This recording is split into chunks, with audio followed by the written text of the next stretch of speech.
Hi ඉතින් යාළුවනේ මේ තමයි අපේ අනුරාධපුරගෙන් මට මේ 2025 මේ ලෙවල් මම බයෝසයින්ස් කරේ. ඉතින් මට හම්බුණු මේ අන්තිම ටියුට් පැක් එක. ඉතින් ඕගොල්ලන්ට බලා ගන්න පුළුවන් මම මෙන්න මේ විදිහට මේක විවෘත කරන්න තමයි යන්නේ.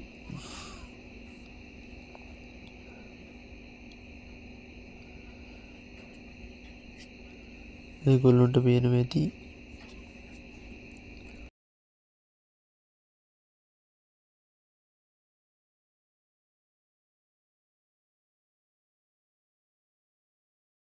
කොහොම හරි යන්තම්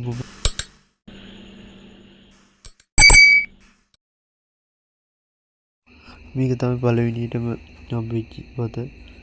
බහුවර්ණ විවරණී පදාර්ථ යාන්ත්‍රික ගුණ. ඉතින් මේ පත හම්බුණා. ඊගාවට පදාර්ථය හා විකිරණ මේ ටියුට් එක හම්බුණා. ඒක ඇතුළේම දාලා තිබුණා අපිට මේ gas days.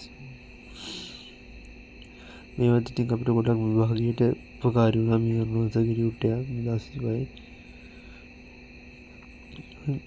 මුළු පැහැදිලි කරනවත් එක්කම මේක ඊගාවට ඉතින් අපිට මේ හම්බෙච්ච වටිනම දේ තමයි අර සගේ උදානවා සගේ විසින් හදලා දුන්න මේ කාලසටහන අපිට පිළිවෙල කරලා ඒක බිත්තියේ උනත් ගහගන්න පුළුවන් ගොඩක් වටිනවා. මේක ලියලා තියෙනවා උඩින් දිනන විතර කිවර කරන්න කියලා. ඉතින් සම්පූර්ණ කාලසටහන මෙවත් එතන රංගිනවා. ඊට පස්සේ ඉතින් ඔයගොල්ලන්ට කියන්න තියෙන්නේ පදාර්ථය හා විකිරණ ටියුට් එකත් ඉතින් එතන මේ ඒකේ අන්තර්ගත වෙලා තිබුණා.